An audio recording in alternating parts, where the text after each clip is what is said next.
Ya.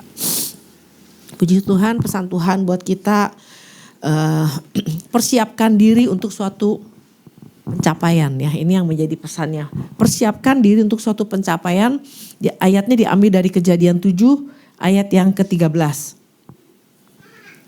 7 ayat yang ke-13 ya, di sini dikatakan pada hari itu juga masuklah Nuh serta Sem, Ham dan Yafet, anak-anak Nuh dan istri Nuh dan ketiga istri anak-anaknya bersama-sama dengan dia ke dalam bahtera itu.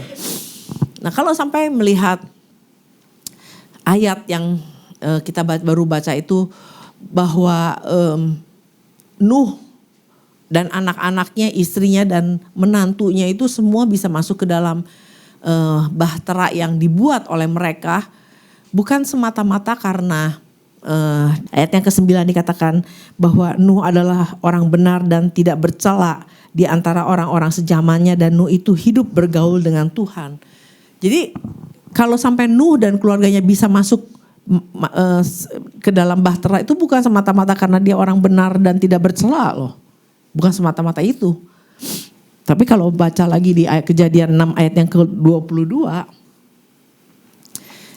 Di sini dikatakan bahwa lalu Nuh melakukannya semua itu tepat seperti yang diperintahkan Allah kepadanya, demikianlah dilakukannya. Jadi sampai mereka bisa masuk ke dalam bahtera ya karena dikatakan Nuh melakukan semua perintah Tuhan tepat seperti yang diperintahkan Allah kepadanya, demikianlah dilakukannya. Jadi itu yang membuat mereka bisa masuk, mereka sekeluarga bisa masuk ke dalam bahtera itu karena ada yang mereka lakukan, ada bagian yang mereka lakukan. Dan yang jadi pesan Tuhan ini ada lagi, inilah yang menjadi pesan Tuhan bagi jemaatnya. Melalui pesannya ini Tuhan menyampaikan bahwa untuk terjadinya suatu pencapaian atau penggenapan atas sesuatu yang Tuhan sudah rancangkan bagi umatnya, diperlukan kesiapan dari pihak penerimanya. Ada persiapan-persiapan yang harus dilakukan secara serius dari pihak umat Tuhan. Ada persiapan yang dilakukan secara serius.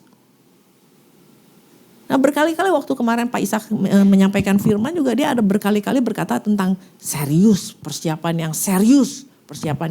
Nah, jadi inilah, jangan kita pikir bahwa gue udah orang benar, tidak bercela. Nah, pasti penggenapan terjadi. Enggak. Kalau Nuh cuma berpikir seperti itu, orang yang cuma berpikir bahwa pasti terjadi, itu ngimpi. Itu mimpi. Bukan iman tapi bermimpi. Ya, tapi di sini di ayat yang ke-6 ayat ke-20 tadi dikatakan lalu Nuh melakukan semuanya. Nah, itu bagian dia tangkap perintah Tuhan dan dia melakukan apa yang menjadi bagian dia. Nah, kemarin juga kita dengar dari Ibu Syane ya bahwa waktu anaknya mau kerja di Australia, anaknya itu ada satu bahasa Sunda yang udah lama nggak pernah dengar tuh, dikeceng. itu tuh udah lama banget ya, kayaknya udah puluhan tahun saya nggak pernah dengar itu. Ada pekerjaan yang pengen dia pengen kerja di situ dan dia tahu bahwa kerja di situ ada manfaat, ada hal yang bagus, yang luar biasa yang dia bisa terima. Ya tentunya ada persiapan, nggak cuma sekedar mau doang. Kalau mau doang namanya mimpi. Tapi dia mau dan dia mulai melakukan persiapan. Nah, waktu orang-orang yang kuliah pun juga tahu ya.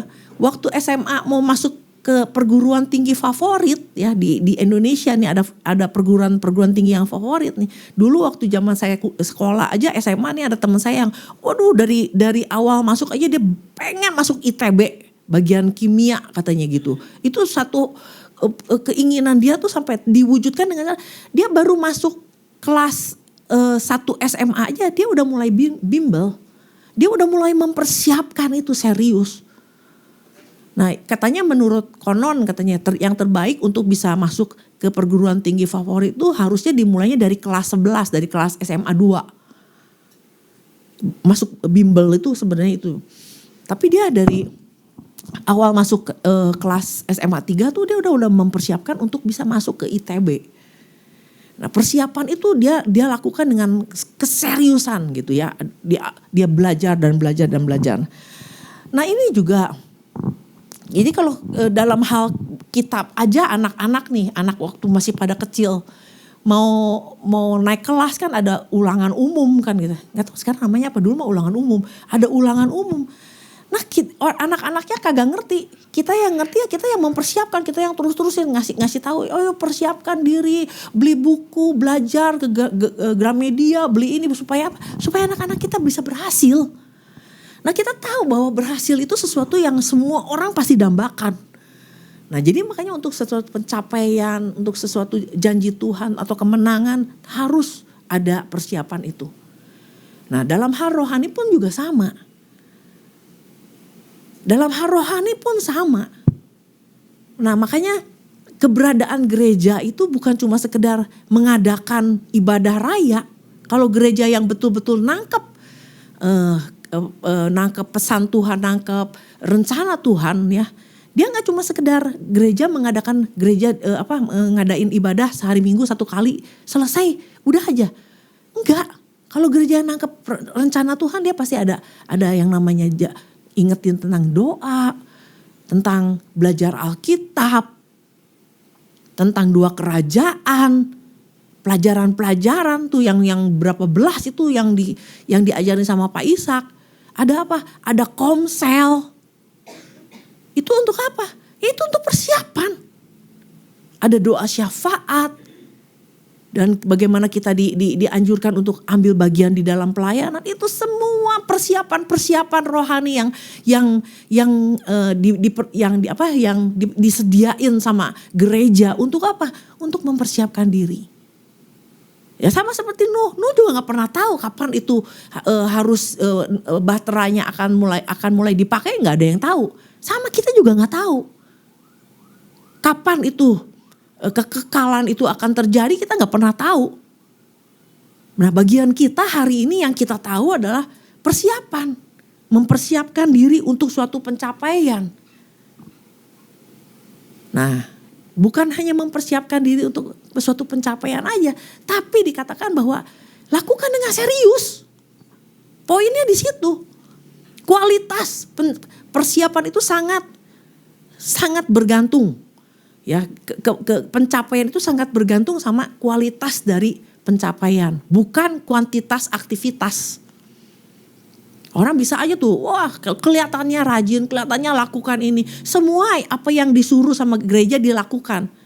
Kelihatannya udah memang melakukan semuanya, tapi kualitasnya, persiapan itu kan kualitasnya kan cuma kita sendiri yang pengen, yang tahu, yang mempersiapkan.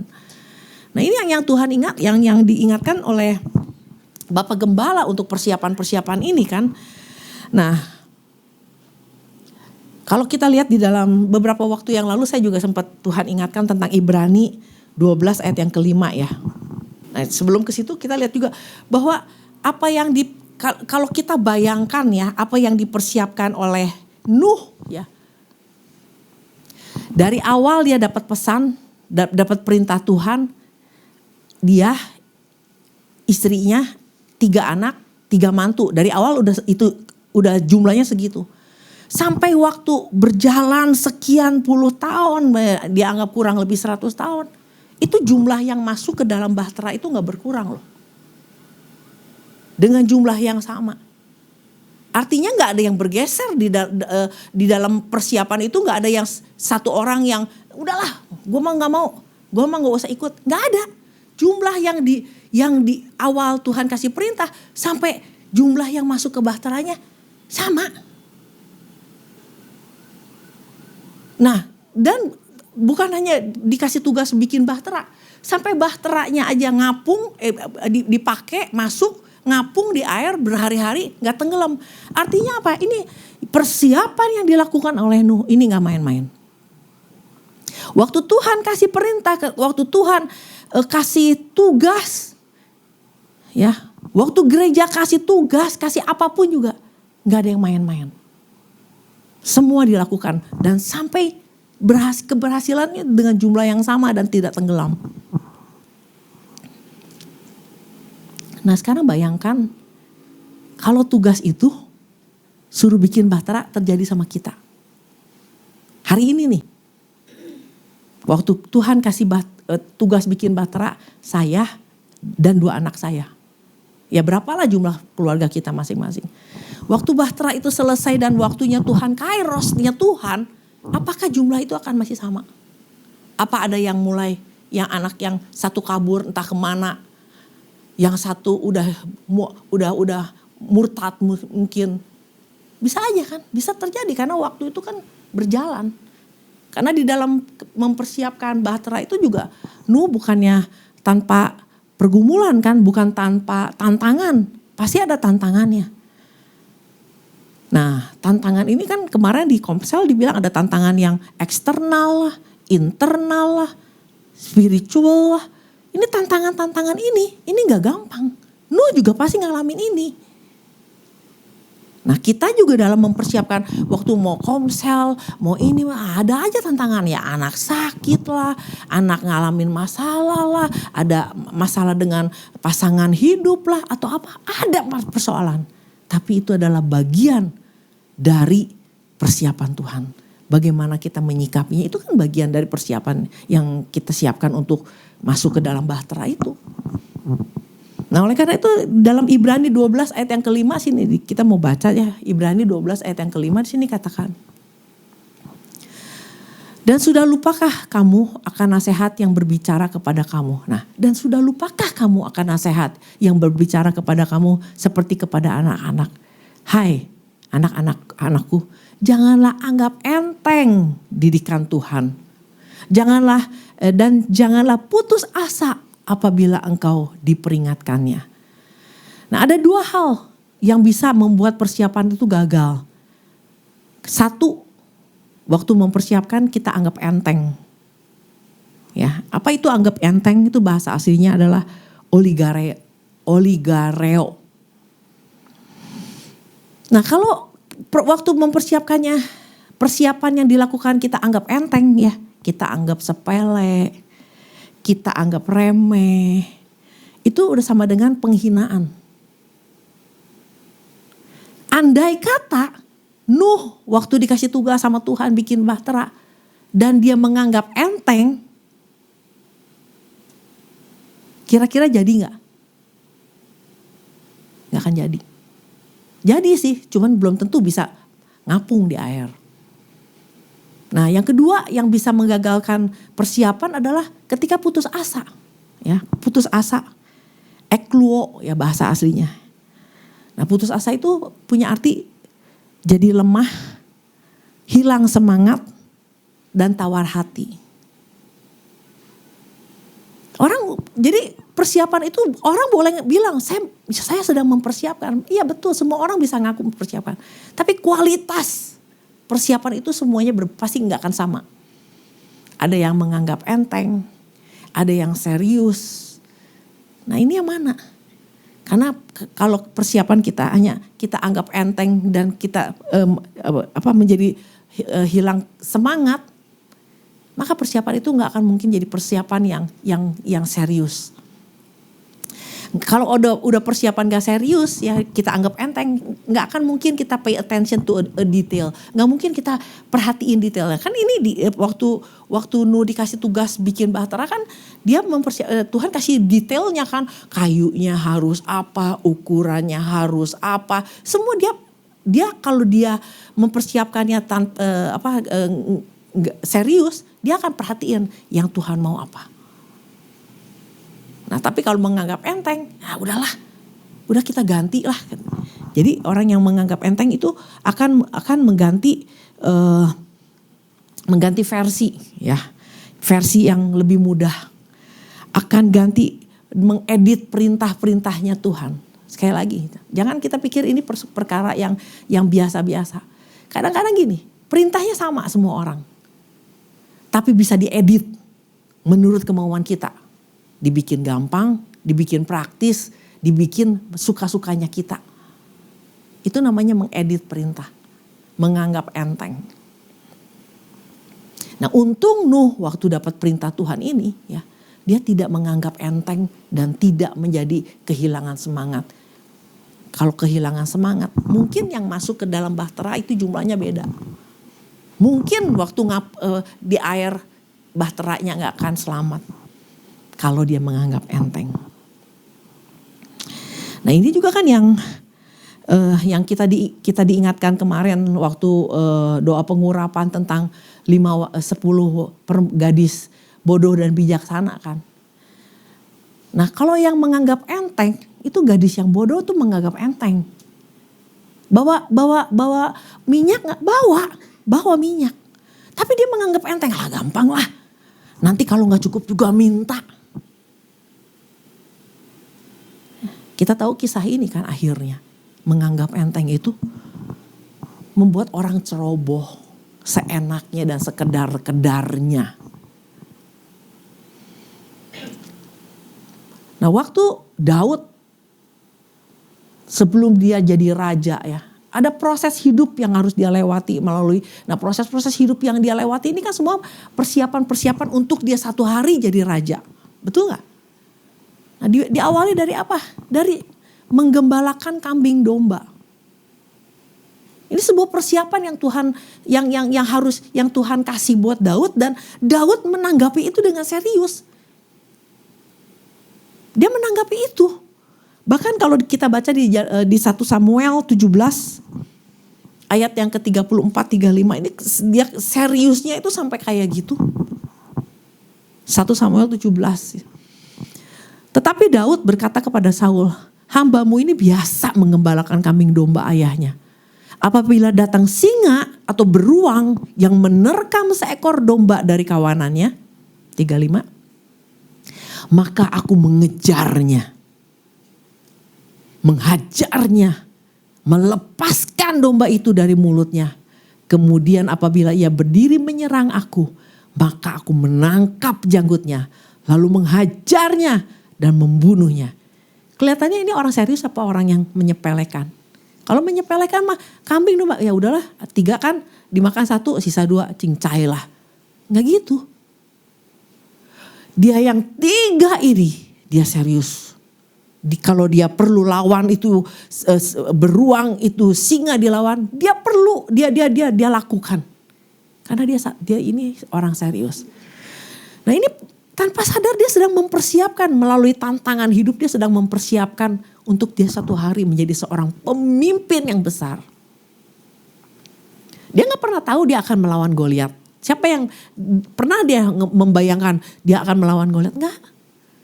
Tapi karena persiapan itu yang dia lakukan hari lepas hari, keseriusan itu. Kalau satu saat dia diperhadapkan dengan Goliat, dia bisa menghadapinya. Karena udah biasa menghadapi yang lain. Nah ini yang namanya persiapan yang serius. Jadi orang yang punya sikap mempersiapkan sesuatu yang serius itu berurusan dengan integritas dia. Gak ada yang lihat. Gak perlu ada yang tepuk tangan. Gak perlu ada yang muji. Gak perlu ada yang gak perlu validasi. Gue mempersiapkan diri. Kan di depan sana ada sesuatu yang pencapaian yang Tuhan janjikannya. Gue pengen. Gue berharap bisa. Nah itu kan sikap itu kan cuma datang dari kita sendiri. Serius gak serius itu datang dari kita sendiri. Kita yang bisa mengobarkan semangat itu.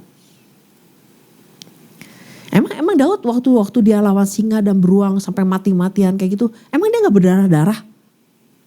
Emang terus akhirnya singa dan beruangnya mati. Terus dia berharap dia ditepuk tanganin. Gak ada yang lihat, gak ada yang nonton. Ini cuma urusan dia dengan Tuhan. Nah itu persiapan. Jadi sebuah persiapan yang serius itu tidak datang seketika. Itu dilakukan berkali-kali, berulang-ulang, dibangun dengan sungguh-sungguh ya. Nah jadi perkara rohani itu bukan perkara yang cuma doa doang ya. Bukan cuma perkara doa doang, tapi yang namanya perkara rohani adalah perkara membangun.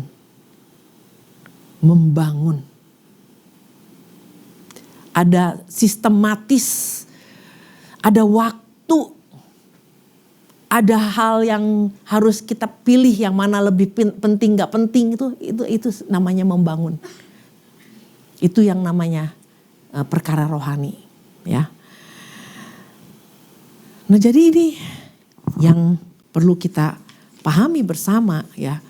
Jadi kalau Tuhan bilang tentang persiapan yang serius, kita gak pernah tahu loh di depan kita kayak apa, gak pernah tahu.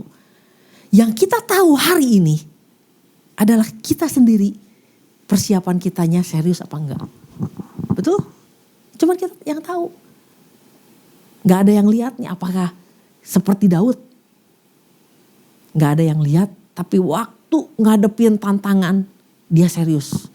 Nah itu persiapan demi persiapan dia lakukan sampai akhirnya penggenapan. Dia udah siap. Inilah yang harus kita renungkan bersama tentang persiapan ini. Jadi kita nggak bisa bilang gini, kalau gue di gereja nih serius gitu ya, nggak bisa gitu. Karena serius itu nggak datang tiba-tiba waktu dapat pelayanan di gereja. Kehidupan kita hari lepas hari, kalau orang serius itu pasti serius ujungnya. Nggak mungkin mau diserius-seriusin, tapi hari-harinya nggak serius. Nah, hal yang penting lagi dari hal mempersiapkan diri adalah gini loh. Kan ada tantangan ya.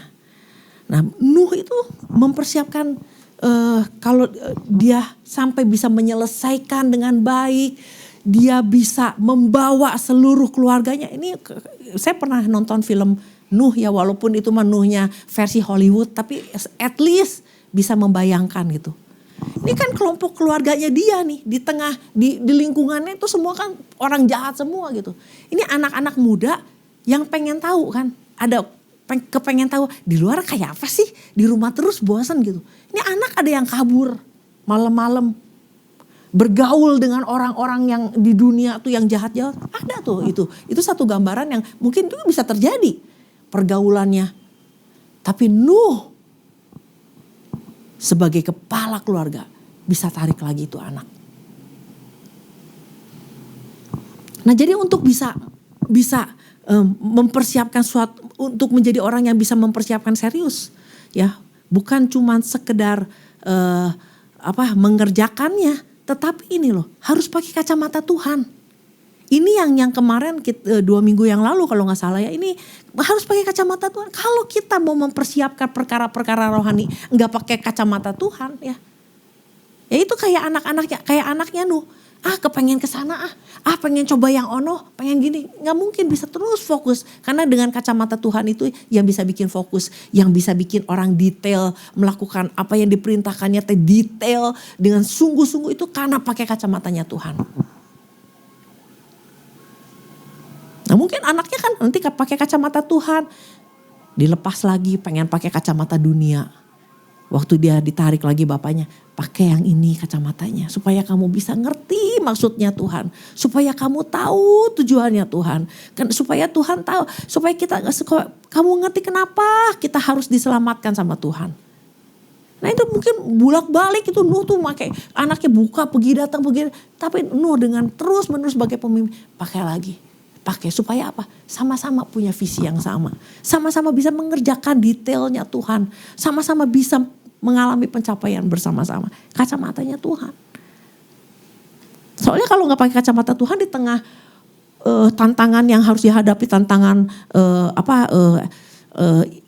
eksternal, internal, spiritual. Kalau gak pakai kacamata Tuhan, itu di tengah jalan juga Nuh mungkin bisa bilang gini, sanggupkah Tuhan? Kayak minggu lalu, kalau nggak pakai kacamata Tuhan kita akan meragukan Tuhan. Sanggup nggak sih Tuhan? Ini nih masalahnya kayak gini, ini Tuhan besar banget. Jangan-jangan Tuhan nggak sanggup nih. Jangan-jangan Tuhan udah ninggalin nih. Jangan-jangan Tuhan cuma ngerjain nih. Nah, jadi kacamata kebenaran itu penting banget. Nah kenapa Nuh bisa punya kacamata kebenaran? Ya karena dia orang benar, tidak bercela, dan dia membangun hubungan dengan Tuhan. Itu yang membuat dia bisa pakai kacamata kebenaran. Nah oleh karena itu saudara, ini pesan Tuhan yang serius. Kalau ngedengar udah kata persiapan, sama kan kita mau masuk kuliah persiapan karena ada satu tujuan. Kalau udah ngomong persiapan nih, berarti ada apa? Gerangan di depan. Nah sekali lagi bahwa keseriusan itu tidak datang tiba-tiba. Keseriusan itu sesuatu yang dibangun hari lepas hari. Waktu dapat tugas, waktu gak dapat tugas, waktu di gereja, gak di gereja, di rumah, gak di rumah. Semuanya kita kerjakan. Karena apa? Persiapan itu harus serius. Nah itu bagian kita, itu sikap yang harus kita ambil. Nah oleh karena itu saudara, ini yang menjadi pesan Tuhan buat kita. Persiapkan diri untuk suatu pencapaian. Nah ada satu pencapaian nih, tapi gak tahu bentuknya seperti apa. Tapi Tuhan bilang bagian kita lakukan dengan teliti. Oleh karena itu biarlah ini menjadi pesan Tuhan buat kita semua. Kita pahami lebih lagi karena pesan Tuhan bukan cuma sekedar didengar, tapi dimaknai, dipahami. Untuk apa? Kalau gak paham orang susah ngerjainnya. Kalau gak paham kita gak akan bisa lakukan itu dengan teliti. Hanya orang-orang yang paham, oh salah nih ulang lagi, benerin lagi. Demikian firman Tuhan, memberkati.